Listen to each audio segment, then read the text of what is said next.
నమస్కారం ఘంటారావానికి స్వాగతం. ముందుగా ప్రధానాంశాలు. రాష్ట్రంలో నేటి నుంచే ఒకేసారి 3 నెలల రేషన్ పంపిణీ. గోధుమలు, చక్కెర అందించనున్న సర్కారు.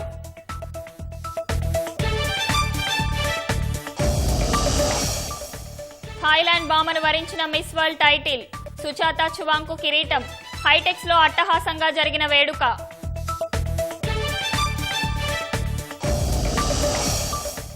తెలంగాణ గొప్పతనాన్ని ప్రపంచం ముందు ఉంచామన్న సీఎం.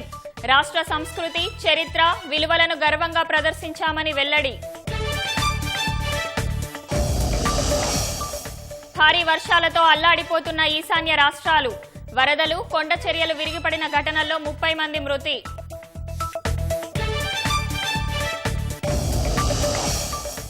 ఘర్షణలపై దేశ ప్రజలను కేంద్రం తప్పుదోవ పట్టించిందన్న ఖర్గే. ఇప్పటికైనా పార్లమెంటు ప్రత్యేక సమావేశం నిర్వహించాలని డిమాండ్.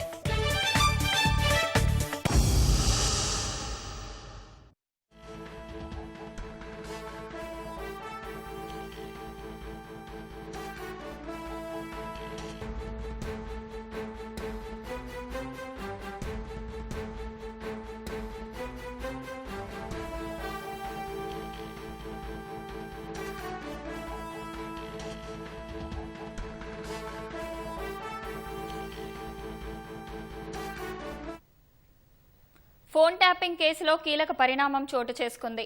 కేసులో కీలక నిందితుడైన ప్రభాకర్ రావు అమెరికా నుంచి భారత్కు తిరిగి వచ్చేందుకు సిద్ధమయ్యారు. ఈ నెల 5కు విచారణకు హాజరవుతానని దర్యాప్తు బృందానికి ప్రభాకర్ రావు తెలియజేసినట్లు తెలుస్తోంది. మరింత సమాచారం మా ప్రతినిధి రమేష్ ప్రత్యక్ష ప్రసారం ద్వారా అందిస్తారు.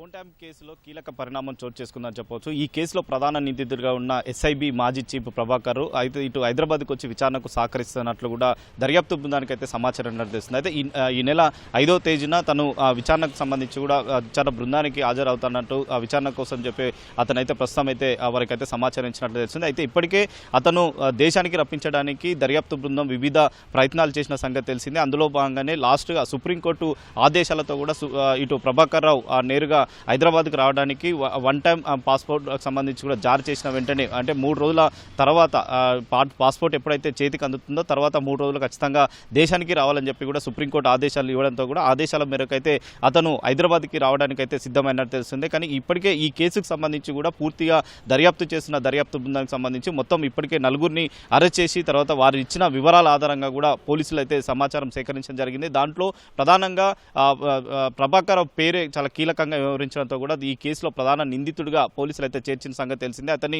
హైదరాబాద్కి వచ్చిన తర్వాత అతను విచారించిన తర్వాత ఈ కేసులో ఒక కొలిక్ వస్తుందని చెప్పి కూడా ఇటు సిట్టు దర్యాప్తు బృందం అయితే భావిస్తుంది. ఇప్పటికే అతను ఇటు నాంపల్లి కోర్టులో కూడా ఈ నెల 20వ తేదీ వరకు కూడా హాజరు కానప్పటికీ తనను ప్రకటించిన నేరస్తుడిగా పరిగణించాలని చెప్పి కూడా సిట్టు బృందం ఇప్పటికే నాంపల్లి కోర్టును ఆశ్రయించడంతో కూడా కోర్టు అనుమతించడం జరిగింది. దీంతో అతని నివాసం వద్ద తర్వాత కోర్టుకు సంబంధించి కూడా నోటీస్ బోర్డులో కూడా అతనికి సంబంధించిన నోటీస్ని అయితే ప్రస్తుతం అయితే అందించిన పరిస్థితి అయితే ఉంది. కానీ ఈ కేసులో ప్రభాకర్ రావు విచారించినట్లయితే ఈ కేసులో చాలా కీలక పరిణామం అయితే చోటు చేసుకుంటుందని చెప్పి ఇప్పటికే అధికారులు అయితే భావిస్తున్నారు. కానీ అతను విచారించిన తర్వాత దీంట్లో ఎవరెవరు ప్రమేయం ఉంది, ఫోన్ ట్యాపింగ్ సంబంధించి ఎవరెవరు ప్రమేయంతో కూడా ఇదంతా నిర్వహించాలన్న కోణంలో కూడా పోలీసుల దర్యాప్తు అయితే చేసే అవకాశం ఉంది. కానీ ఇప్పటికే ఈ కేసు నమోదైనప్పుడు గత ఏడాది మార్చిలో కేసు నమోదైనప్పటికీ తర్వాత ఇప్పటివరకు దాదాపు 14 నెలలు కావాల్సినప్పటికీ అతను కేసు నమోదైనప్పటి నుంచి అమెరికాకు వెళ్ళిపోవడం తర్వాత విచారణకు కూడా సహకరించకపోవడంతో కూడా దర్యాప్తు బృందం అయితే వేగవంతం చేయడం జరిగింది. ఈసారి ఖచ్చితంగా ఈ నెల 5వ తారీఖు అతను విచారించినట్లయితే తను పూర్తి స్థాయిలో ఈ కేసు ఒక కొలికి వచ్చే అవకాశం ఉందని చెప్పి కూడా సిట్టు బృందం అయితే భావిస్తుంది. కాబట్టి ఈ కేసు దర్యాప్తులో భాగంగా మరి ఎవరెవరి పేర్లు ఇంకా వెలుగులోకి వస్తాయి, ఎవరి పేర్లు ఇంకా దీంట్లో తెరపైకి వస్తాయి అనేది కూడా ఒక సందిగ్ధం అయితే ప్రస్తుతం అయితే నెలకొందని చెప్పవచ్చు. దీంట్లో విచారణ జరిగిన తర్వాత ఇటు ఇప్పటికే అదనపు ఎస్పీలుగా ఉన్న ఇటు తిరుపతన్న తర్వాత భుజంగరావుతో పాటు తర్వాత ప్రణీత్ రావు తర్వాత రాధాకిషన్ రావుకు సంబంధించి కూడా పోలీసులు అరెస్ట్ చేసి వారిని స్టేట్మెంట్ రికార్డ్ చేసిన సంగతి తెలిసింది. అయితే ఈ 4గురు కూడా ప్రభాకర్ రావు ఐఆర్ ఆఫీసర్గా అప్పుడున్న సమయంలో ప్రభాకర్ రావు చెప్పిన ఆదేశాలతోనే మేము ముందుకు వెళ్ళాము తర్వాత అనే అంశాన్ని వారికి స్టేట్మెంట్లో రికార్డ్ చేయడం జరిగింది, రికార్డులో చెప్పడం జరిగింది. కాబట్టి దాని ఆధారంగా కూడా పోలీసుల దర్యాప్తుకు సంబంధించి కూడా వేగవంతం చేసే అవకాశం ఉంది. దీంట్లో ప్రభాకర్ రావు సుదీర్ఘంగా సుదీర్ఘంగా విచారించిన తర్వాత ఈ కేసుకు సంబంధించి కూడా ఒక కొలికి వచ్చే అవకాశం ఉందని చెప్పి కూడా సిటు దర్యాప్తు బృందం అయితే ప్రస్తుతం అయితే భావిస్తున్న పరిస్థితి అయితే ఉంది. Vote studio. ప్రపంచ సుందరి కిరీటం థాయిలాండ్ ముద్దుగుమ్మను వరించింది. 108 మంది బరిలో నిలిచిన పోటీలో తన అందం, ఆత్మవిశ్వాసంతో ఓపల్ సుజాత చువాంగ్శ్రీ 72వ మిస్ వరల్డ్ టైటిల్ను సొంతం చేసుకున్నారు. ముఖ్యమంత్రి రేవంత్ రెడ్డి సమక్షంలో నిర్వాహకులు విజేతలను ప్రకటించారు. Miss World India Nandini Gupta top 20కే పరిమితమయ్యారు. హైదరాబాద్ హైటెక్స్ వేదికగా అట్టహాసంగా జరిగిన కార్యక్రమానికి దేశ విదేశాల నుంచి ప్రముఖులు తరలివచ్చారు.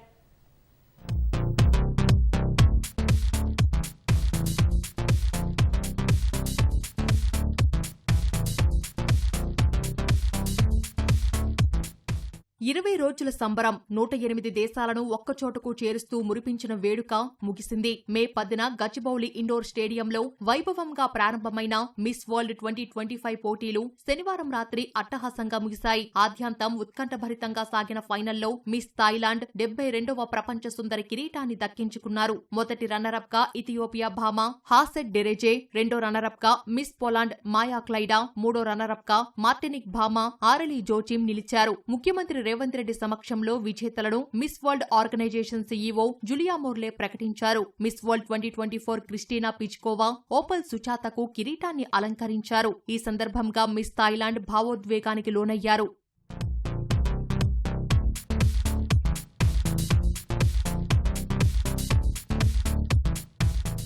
హైదరాబాద్ హైటెక్స్ వేదికగా మిస్ వరల్డ్ 2025 గ్రాండ్ ఫినాలే అట్టహాసంగా జరిగింది. పోటీల్లో పాల్గొన్న 108 దేశాల సుందరిమణుల ర్యాంప్ వాక్ తో ఫైనల్ ప్రారంభమైంది. ముంబై డిజైనర్ అర్చనా కోచర్ ప్రత్యేకంగా తెలంగాణ చేనేత వస్త్రాలతో రూపొందించిన భారతీయ సంప్రదాయ దుస్తుల్లో ఫ్యాషన్ వాక్ తో ఆకట్టుకున్నారు. ఆ తర్వాత టాప్ 40లోకి అర్హత సాధించిన దేశాలను ఖండాల వారీగా వేదికపైకి ఆహ్వానించారు. Americas, Caribbean, Africa, Europe, Asia, ఓషియానాలో ఒక్కో ఖండం నుంచి 10 మందికి చోటు కల్పించారు. టాప్ 20లో భారత పోటీదారు నందిని గుప్తా నిలవడంతో హైటెక్స్ లో అభిమానులు హర్షం వ్యక్తం చేశారు. తర్వాత టాప్ 20 నుంచి టాప్ 8 ను ఎంపిక చేశారు. ఇందులో నందిని గుప్తాకు చోటు దక్కలేదు. మిస్ వరల్డ్ గా గెలిస్తే ఏం చేస్తారనే ఉమ్మడి ప్రశ్నను అడిగితే 45 సెకండ్లలో అత్యుత్తమంగా సమాధానం చెప్పిన నలుగురిని ఆయా ఖండాల విజేతలుగా ఎంపిక చేశారు. వీరిలో ప్రపంచ సుందరిని తేల్చేందుకు న్యాయ నిర్ణేతలు అడిగిన ప్రశ్నలకు వారు ఇచ్చిన సమాధానాల ఆధారంగా మిస్ వరల్డ్ 2025 గా థాయిలాండ్ భామను ప్రకటించారు. సుజాతకు 8.5 కోట్ల రూపాయల ప్రైజ్ మనీ అందింది.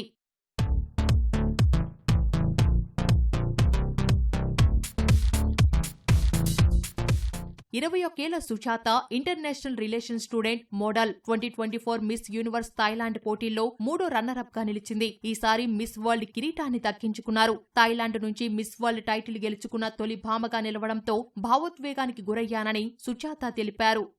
I was very excited, especially when we were announcing all the girls and their placements. And when I was announced the winner, I still couldn't believe it. I was very confused because it was so unreal. Because me and my people, we've been waiting for the first crown of Miss World for more than 72 years. It is such an honor to be able to bring back home the first crown. So the moment I was crowned, all I thought about was the faces of my family, my people, my team, and everyone. So I cannot wait to really bring back this crown to Thailand. Yes, I would love to continue on my purpose, which is breast cancer. So I believe that with the Miss World title in the future, I could definitely make more impact and also helping other projects that are in need as well.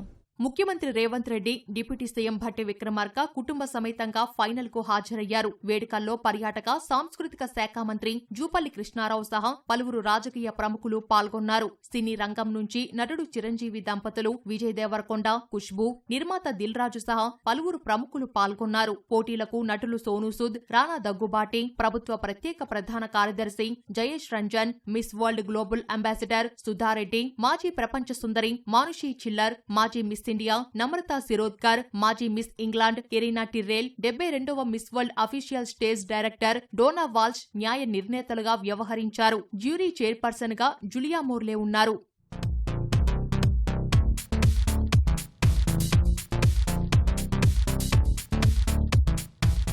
నటుడు సోనూ సూద్ చేస్తున్న సేవా కార్యక్రమాలకు గాను రానా చేతుల మీదుగా miss world humanitarian అవార్డును అందుకున్నారు. సుధారెడ్డి సేవలను గుర్తిస్తూ ఆమెను miss world beauty with purpose brand ambassador గా మిస్ వరల్డ్ సంస్థ ప్రకటించింది. తెలుగు రాష్ట్రాల నుంచి కూడా మిస్ వరల్డ్ విజేతలు రావాలని సుధారెడ్డి ఆకాంక్షించారు. Congratulations to Miss Thailand. She deserves the crown. She is a multifaceted girl. She has a very good stature, very good personality.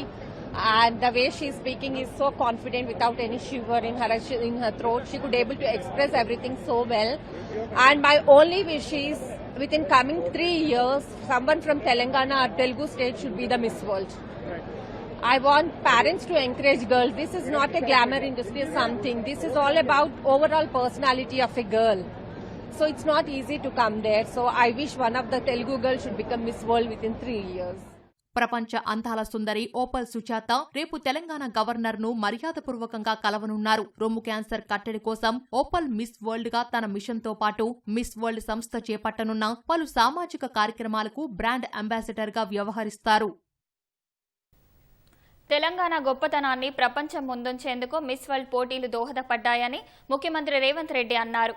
Telangana సంస్కృతిని, చరిత్రను, విలువలను గర్వంగా ప్రదర్శించామని పేర్కొన్నారు. 72వ మిస్ వరల్డ్ కిరీటాన్ని కైవసం చేసుకున్న ఓపల్ సుజాతను అభినందించారు. ఈ పోటీల్లో పాల్గొన్న ప్రతి ఒక్కరిలోనూ విజేతలు ఉన్నారన్నారు. మిస్ వరల్డ్ పోటీదారులు వారి నిబద్ధత, మేధస్సు, విలువలు, అందం, ఉద్దేశాలను ఆవిష్కరించారని తెలిపారు. ఈ పోటీల ద్వారా తెలంగాణ రైజింగ్ ను ప్రపంచానికి పరిచయం చేశామని, ఇప్పుడు ప్రపంచమంతా ఒకే మాట చెబుతోందని, అదే తెలంగాణ జరూర్ ఆనా అని రేవంత్ పేర్కొన్నారు. మిస్ వరల్డ్ పోటీలతో తెలంగాణ సాంస్కృతిక వైభవాన్ని, పర్యాటక ప్రదేశాలను ప్రపంచానికి చాటి చెప్పామని రాష్ట్ర పర్యాటక, సాంస్కృతిక శాఖ మంత్రి జూపల్లి కృష్ణారావు అన్నారు. పోటీలతో తెలంగాణలో పర్యాటకం పెరుగుతోందన్నారు. ప్రభుత్వంలోని అన్ని విభాగాలు సమగ్ర కార్యాచరణ సమన్వయంతో నిర్విరామంగా కృషి చేయడంతో విజయవంతమైందని జూపల్లి తెలిపారు.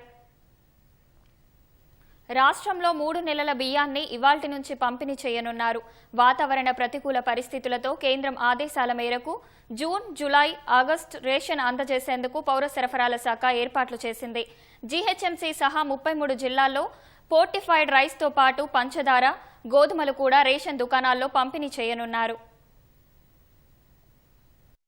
రాష్ట్రంలో రేషన్ లబ్ధిదారులకు వచ్చే 3 నెలలకు సంబంధించిన బియ్యం పంపిణీ ప్రక్రియ మొదలు కానుంది. చౌక ధరల దుకాణాల్లో ఇవాల్టి నుంచి 30వ తేదీ వరకు ఫోర్టిఫైడ్ సన్నబియ్యాన్ని పంపిణీ చేయనున్నారు. ఈసారి సన్నబియ్యంతో పాటు గోధుమలు, పంచదార కూడా అందించనున్నారు. ముందస్తుగా నైరుతి రుతుపవనాలు రావడం, పలు రాష్ట్రాల్లో భారీ వర్షాలు, వరదలను దృష్టిలో పెట్టుకుని కేంద్ర ప్రభుత్వం 3 నెలల రేషన్ను ఒకేసారి ఇవ్వాలని నిర్ణయించింది. ఇందుకు అనుగుణంగా రాష్ట్ర ప్రభుత్వం కూడా 3 నెలల సన్నబియ్యం కోటాను అందించేందుకు ఏర్పాట్లు చేసింది. ఉదయం 8 గంటల నుంచి మధ్యాహ్నం 2 గంటల వరకు, తిరిగి సాయంత్రం 4 గంటల నుంచి రాత్రి 8 గంటల వరకు రేషన్ పంపిణీ చేయనున్నారు. ఒకే నెలలో 3 నెలల సరుకులు పంపిణీ దృష్ట్యా చాలాసార్లు వేలిముద్రలు, ఐరిస్ చూడాల్సి ఉంటుందని రేషన్ డీలర్లు చెబుతున్నారు. ఈ పాస్, ఎలక్ట్రానిక్ కాంటాకు బ్లూటూత్ లింక్ తొలగిస్తే పంపిణీ సులభమవుతుందని సూచిస్తున్నారు. 3 నెలల బియ్యం వేయాలంటే 3 సార్లు తమ్ము తీసుకోవాలంటారు. 3 సార్లు తమ్ము తీసుకోవాలి, 3 సార్లు పేమెంట్ చేయాలి, ప్లస్ గోధుమలు పేమెంట్ చేయాలి, షుగర్ పేమెంట్ చేయాలి. ఒక కార్డు తూకం వేయాలంటే 6 సార్లు నుంచి 9 సార్లు తూకం వేయాల్సి వస్తుంది. మాకు దీనివల్ల మేము ఏమంటున్నామంటే, మా యొక్క ప్రభుత్వానికి ఏం తెలియజేస్తున్నామంటే, మాకు ఈ యొక్క బ్లూటూత్ తీసేస్తే మేము సర్వీస్ చాలా మంచిగా అవుతుంది. లేకపోతే ఒక కార్డు మనం ట్రాన్సాక్షన్ చేయాలంటే 15 నుంచి 20 నిమిషాలు ట్రాన్సాక్షన్ టైం తీసుకుంటుంది. కాబట్టి మేము బ్లూటూత్ లేకుండా చేయగలని కోరుచున్నాము. జాతీయ ఆహార భద్రత ఎన్ఎఫ్సి కార్డు కింద కుటుంబంలో ఒక్కో సభ్యుని పేరిట 6 కిలోల చొప్పున బియ్యం పంపిణీ చేస్తారు. అంత్యోదయ ఆహార భద్రతా కార్డు ఏఎఫ్ఎస్సి కింద ఒక్కో కార్డుకు 35 కిలోల బియ్యం చొప్పున పంపిణీ చేస్తారు. అంత్యోదయ అన్న యోజన ఏఏవై కార్డు కింద ప్రతి కార్డుకు 10 కిలోల చొప్పున బియ్యం అందజేస్తారు. జీహెచ్ఎంసీ పరిధిలో ఏఏవై రేషన్ కార్డు కింద కిలో పంచదార ₹13.50, గోధుమలు కిలో ₹5 చొప్పున 5 కిలోలు అందజేస్తారు. అలాగే గోధుమలను నగరపాలక సంస్థల్లో 2 కిలోలు, పురపాలక సంఘాల్లో కిలో చొప్పున పంపిణీ చేస్తారు. 10,665 కోట్ల రూపాయల వ్యయంతో 2.81 కోట్ల మందికి ఉచితంగా సన్నబియ్యం పంపిణీ చేస్తున్న తరుణంలో అధికారులు, చౌక ధరల దుకాణాల డీలర్లు అవినీతి, అక్రమాలకు పాల్పడితే చర్యలు కఠినంగా ఉంటాయని మంత్రి ఉత్తమ్ కుమార్ రెడ్డి హెచ్చరించారు. ప్రభుత్వ ఆదేశాలకు అనుగుణంగా పారదర్శకంగా సరుకుల పంపిణీకి సహకరిస్తామని డీలర్లు తెలిపారు. గతంలో కరోనాలో 15 కిలోలు ఒకటేసారి ఎట్లు ఇచ్చిర్రో ఇప్పుడు కూడా తంబు ఒక్కసారి పెట్టగానే 3 నెలల సరుకు వచ్చేటట్టుగా మీరు మాకు సహకరించండి. ప్రజలకు కూడా 3 సార్లు తంబు పెడితే కనీసం 5 నుంచి 15 నిమిషాలు లేట్ అవుతుంది కాబట్టి అధికారుల దృష్టికి తీసుకుపోయినాం. దాన్ని ఆలోచించి నిర్ణయం తీసుకుంటామని చెప్పడం జరిగింది. కాబట్టి ఇప్పుడు నెల ఎట్లా డిస్ట్రిబ్యూషన్ చేస్తారో అదేవిధంగా 1 నెల ఇచ్చే దగ్గర ప్రతి కార్డు హోల్డర్కు 3 నెలలది తంబు పెట్టుకొని 3 సార్లు తూకం చేసి వాళ్ళకి ఇవ్వాలని ఆర్డర్స్ మాకు ఇచ్చారు, గైడ్ లైన్స్.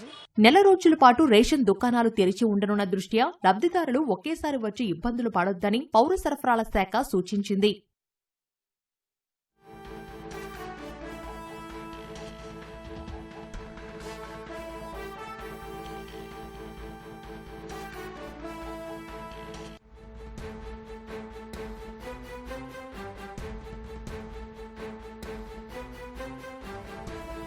సూర్యాపేట జిల్లా హుజూర్ నగర్ లింగగిరి రోడ్డులోని ఏటీఎంలో భారీ చోరీ జరిగింది. రాత్రి సమయంలో ఏటీఎంలోకి ప్రవేశించిన దుండగులు గ్యాస్ కట్టర్ల ద్వారా ఏటీఎంని తెరిచి 20 లక్షల నగదును దొంగిలించారు. ఫార్చునర్ కారులో వచ్చి దోపిడీకి పాల్పడిన నిందితులు అనంతరం ఏటీఎంకు నిప్పు పెట్టారు. ఘటనపై కేసు నమోదు చేసుకున్న పోలీసులు దర్యాప్తు చేస్తున్నారు.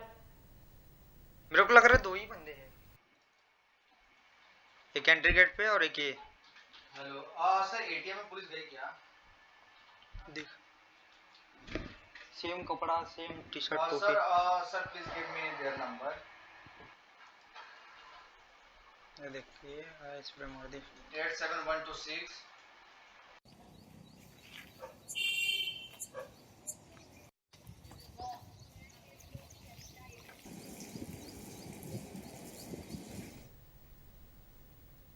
రాష్ట్రంలో రాయితీ పచ్చిరొట్ట విత్తనాల పంపిణీపై సర్కారు ప్రత్యేక దృష్టి సారించింది. ఈ ఏడాది ఖరీఫ్ సీజన్ ప్రారంభమవుతున్న నేపథ్యంలో పచ్చిరొట్ట విత్తనాల రాయితీపై రైతులకు పంపిణీ చేయడానికి ప్రణాళిక సిద్ధం చేసింది.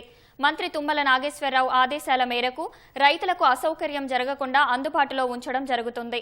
ఇప్పటికే నేషనల్ సీడ్ కార్పొరేషన్ 750 ఎన్ఎస్సీ కిట్లు పంపిణీ చేసింది. ఇంకా 5,000 కిట్లు పంపిణీ చేయడానికి సిద్ధంగా ఉన్నాయి.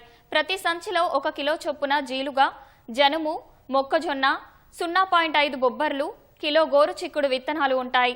5 రకాల విత్తనాలు పచ్చిరొట్టగా వాడటంతో మంచి భూసారం పెరగడంతో పాటు కలుపు నివారణ, భూమిలో నీరు నిలుపుదల సామర్థ్యం పెరుగుతుందని మంత్రి తుమ్మల అన్నారు.